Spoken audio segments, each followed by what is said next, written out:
Hello, welcome to August 6th, 2024. My name is Kurt, and this is my daily Good Life meditation. It's an exercise that I do each and every morning, a little bit after waking up, to remember my life objectives and principles, those which are outlined in my book, Going Alone.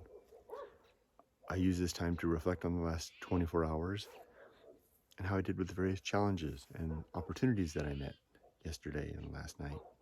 Why last night? Well, during my sleep. Sometimes I have a hard night, and I have to take on, I have to utilize my tools in the middle of the night to take on whatever's going through my mind. So in addition to thinking about how I did over the last 24 hours, I recite my creed, my 8 objectives and my 35 principles. And then I plan for the coming day. And then I ready myself for death. And then I start in earnest. So let's get started. First of all, last night and yesterday. The thing that struck me yesterday that got me, actually it came very late in the day, was a disappointment in myself that I hadn't attempted to tackle my,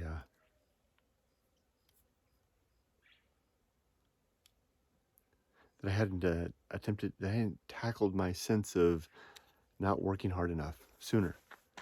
I've been feeling like my project finished at work, and I felt like I was gliding a little bit.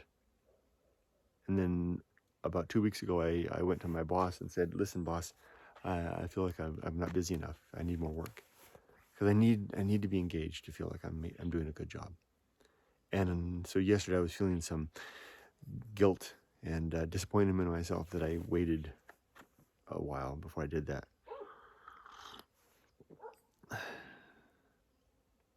So I didn't find a solution to that. I didn't even attempt to apply my principles to that. I think I just let myself soak in that, like Madge, customers soaking their fingers in palm olive. I just said, okay, that's what you get, Kurt. This is what you get for not making an effort. You feel guilty for a little bit. So there was that.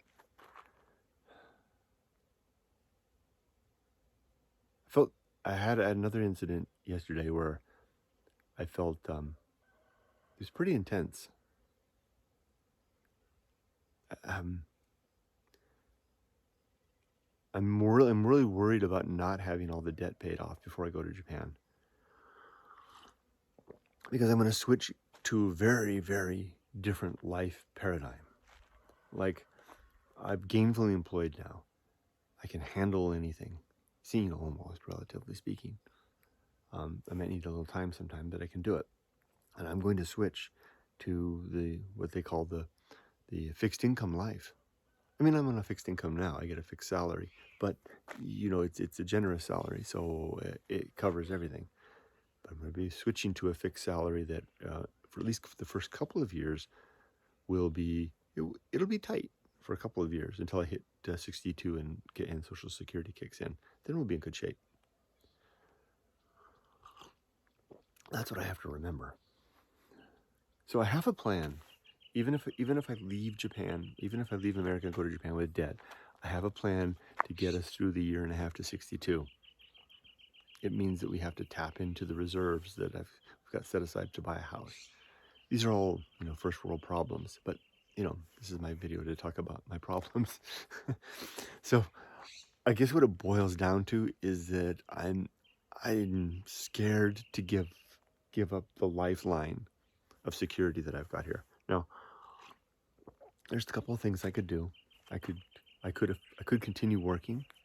Could find contract work or even full-time work from Japan. I could probably pull that off. I really don't want to, though. I have other things I want to work on. Other things I want to do. I really don't want to do that. So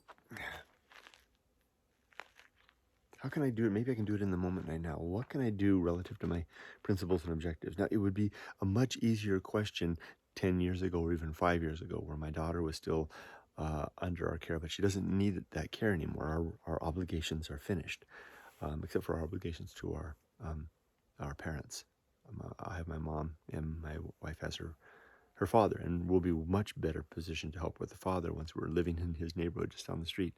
And my mother, well, that's a challenge because, you know, it's hard to help someone that doesn't want to have a relationship with me. But I've got a plan for that as well. I'll come back. Someday she's going to fall and break her hip. She's going to need help, and she'll have to accept me into her life. And I'll come back from Japan and help her out. So I've got that planned out as well. But the thing is, I don't have any other obligations. I have to remember that. I don't have any other obligations.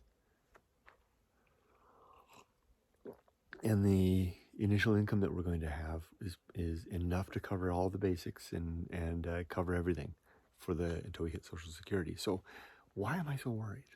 Why am I so worried? It's my nature. That's why. It's been my job especially for the last 24 years as a father. It's been my job to worry and fuss and fret about getting by.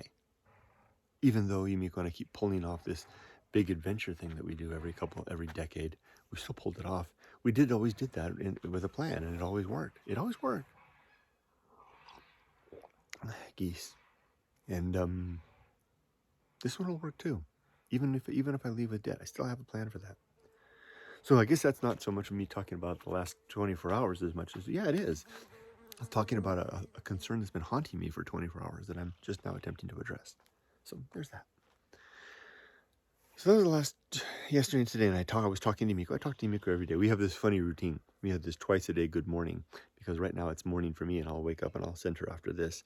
I'll send her a text, good morning, with the sunshine, and then she'll say good morning, and we'll talk.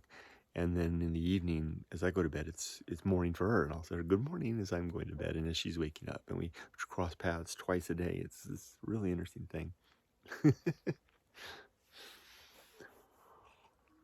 And Yumiko's aware of all these thoughts and concerns, and very flexible and adaptive and helpful in that as well. So, can I put a pin in this? How can I wrap this up? Yesterday, there was one moment where I kind of resolved. I said to Kurt, December 16th, you're finishing work. You're retiring on December 16th. That's just the way it is. You wrap everything around that. Build everything around that. And I'm not going to go back. I'm not going to get a job. I'm not going to do that stuff. I'm going to find a way to make it work. Now, it doesn't mean I can't earn money. There's things that I can do to earn money. Like I was thinking about starting up my business, my old antique business again. That might be fun. But without the, oh man, just imagine doing that without the burden of the necessity of getting by, right? I mean, when I had my antique business and I was building it up before, I had to pay the rent literally, and groceries and Yumiko wasn't working. So I had to do all that and hopefully build a business on top of that. So all the necessities will be covered based on my retirement income, and I can just do the business and it's gravy on top of that. Why don't I think those thoughts more? That's a good thought. It's taken me 60 years to get to the point of being able to enjoy that perspective and that attitude and that frame, that way of life. Yeah, so do that. So, and Yumiko is very supportive of whatever we decide to do. I'm the one that really takes the charge of all of these things. She's very supportive in that capacity. When we get to Japan, she takes over I've always had this arrangement. Whichever country we're in, whoever is the native in that country takes the reins of the finances, so to speak. But this time it'll all be taken care of, except for the the retirement stuff like that. I always take care of that. Okay, I'm getting way too far off. Okay, I covered yesterday and today. Now, yesterday and last night. Didn't sleep so well last night though. I did one more thing. The dogs, something was wandering around. You can hear the dogs barking in the neighboring plots of land. I'm on a 5-acre plot here, and there's a 10-acre over there, a 20-acre over there, another 10-acre here, and these places have dogs. They just roam. They can't get in here. The fence is such that they can't get through. But something was really bothering the neighborhood dogs last night, including my dogs. They were not happy about it all night. Okay, that was the first time that had ever happened since I've been here. Periodically, things bother the dogs through the night, but that was all night. Okay, so that was that part. Now let's do the Good Life Creed. The Good Life Creed are my 6 objectives and my 35 principles that I use to live the best life that I can. Carefully collected, built, maintained, organized, and executed to live a life in the pursuit of virtue, where virtue is defined as the improvement of the well-being of creatures, thinking creatures mostly. This consists of the 8 principles, which are, and I'll be able to remember these, but good luck with the principles. The objectives are: 1, to be always ready to die, to have my affairs in order, my life's work in order, and there's 3 things: my relationships, my affairs, and my life's work. That's it. I remembered. Yeah.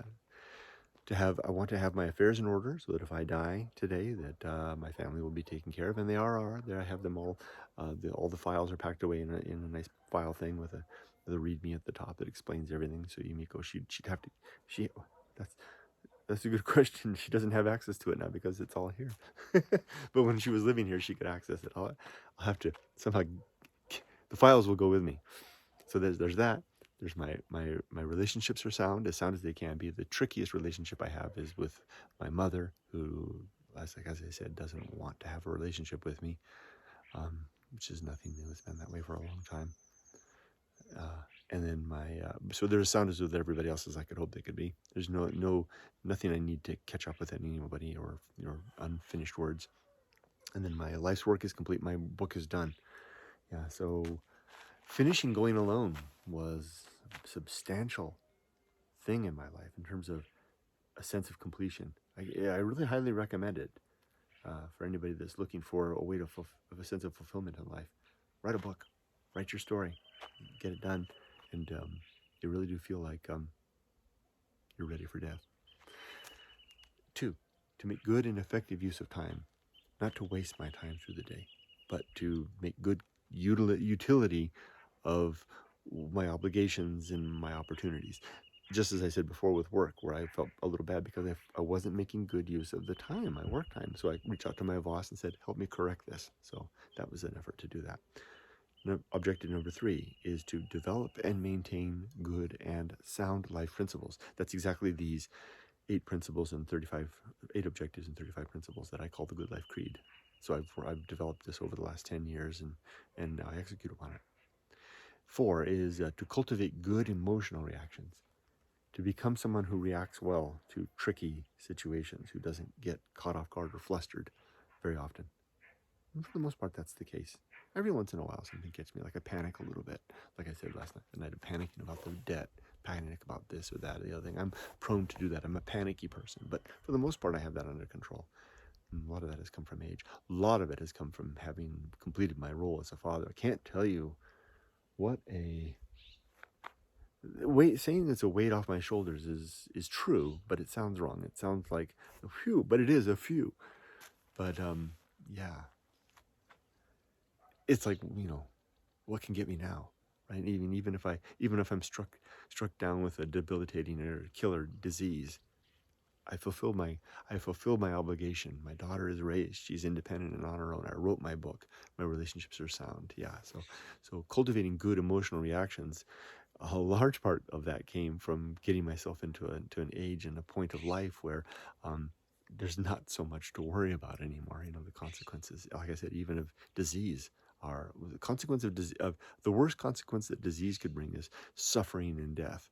I don't want either of those, but they're not as scary as they would have been 10 years ago when I had a family to raise. Number 5 is to perform good actions, just to do good things throughout the day. Little things here, there, and everywhere. You get the idea. Number 6 is to recognize my true limits and my true opportunities so that I'm able to operate within the true sphere of my reach, right? Not to grasp after things that are beyond me, but to recognize what is possible and to exercise accordingly. And it's tricky because it doesn't mean I have to be careful not to deny myself the things that I could possibly do that are now beyond my reach, but I could get to. Is a tricky thing, but you get the idea. Recognizing true limits and true opportunity. That's a big one. There's a lot to that one. I could dive deep on that one. I will. I will. I'll get that now that I'm doing these videos again. The next objective is to uh, do just one thing. This is number 7. Do just one thing at a time. And do that thing slowly and deliberately and carefully, just as I'm doing that now. Number 8 is the principle of balance. To get to the point where in my life I've achieved some equilibrium here and here. The here part comes from regular exercise. I get a lot of exercise. I have for quite a while.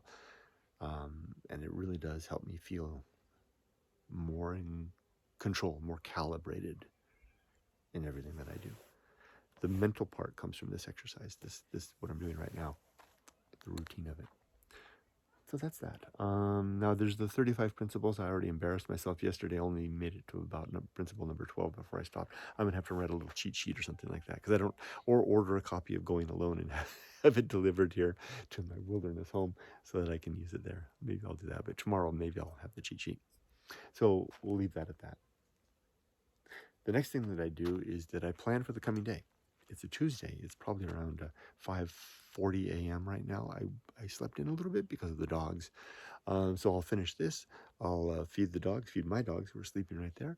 They're out in their little patio cages. I erected some little cages on the patio so they can come in and out of the house, and they can be safe.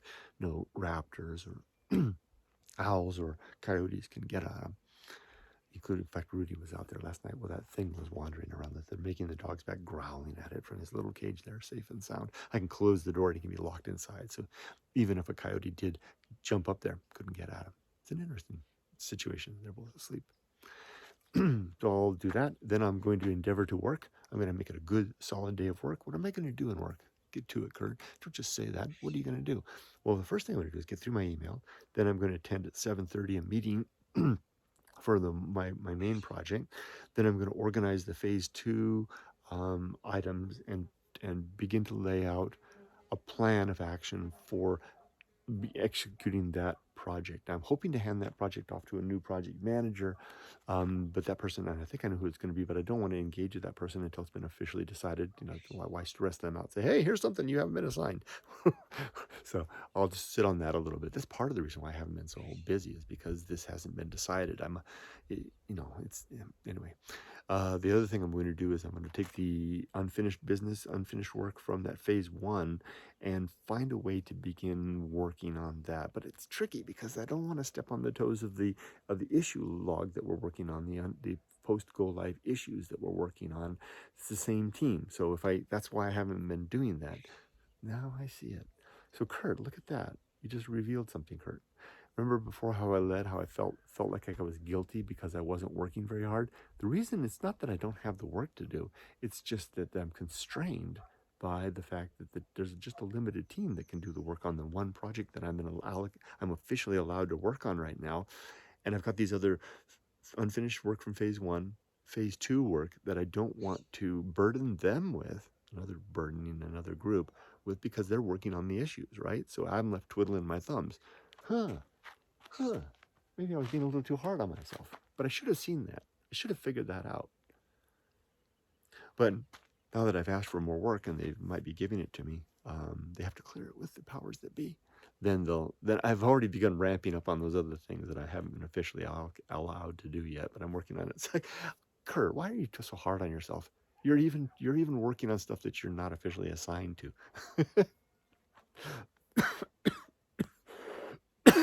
That's interesting. So all this guilt and all this thing I've been feeling for the last 24 hours, it's because I was a caged tiger. I didn't see that until just now. I've been a caged tiger for a couple of months, for about a month and a half. I'm going to get myself out of this cage. And I shouldn't feel so guilty about it. So there's that. All right, so where was I? That was that. Oh, and I'm going to work on those other things. I'm resolved. December 16th is my last day of work. I'm going to fly out. I think it's December 23rd is the day I'm going to fly out. And I'm going to build the rest of this life out around this. I can be reckless. I can be reckless at this point of my life. There's nothing to lose. My retirement income is beyond me. That comes from a pension and Social Security. The savings are beyond me, right? I mean, the life savings that I have, I'm going to need to drain that because of the debt, but I'm willing to do that. I think I can build it back up too. I think it's really possible that and a little voice that I listen to sometimes, that little, I call it the homunculus, the little, actually I don't, but I'm going to start calling it the homunculus, the little man inside my head. Voice is just screaming at me every time I give this thought. I think maybe I'll stay in America another 2 or 3 months. A little voice in me says, no, get the hell out of here. It's not because this is bad, it's just that my next life is waiting. I'm here drinking the dregs of a great cup of coffee. That's what this current life is. It's great. It was great, but I'm just like I'm at the bottom of this cup. It was a great cup of coffee, but I'm at the dregs. It's time to refill my cup with a new cup in a new place. Join my wife. Work together. Be there with my daughter in the same country. Get the dogs over there and go. Yeah, I'm resolved. What else do I do? Oh, prepare myself for death. Am I ready to die? Are my affairs in order? Yes. Yes, they definitely are. Are my relationships sound? Yes. Is my life's work complete? Yes. So what am I worried about? It's just an old habit. I'll stop there. And I'll wish you the best. Be safe, but not too safe. Now, time for me to get to work. Take care.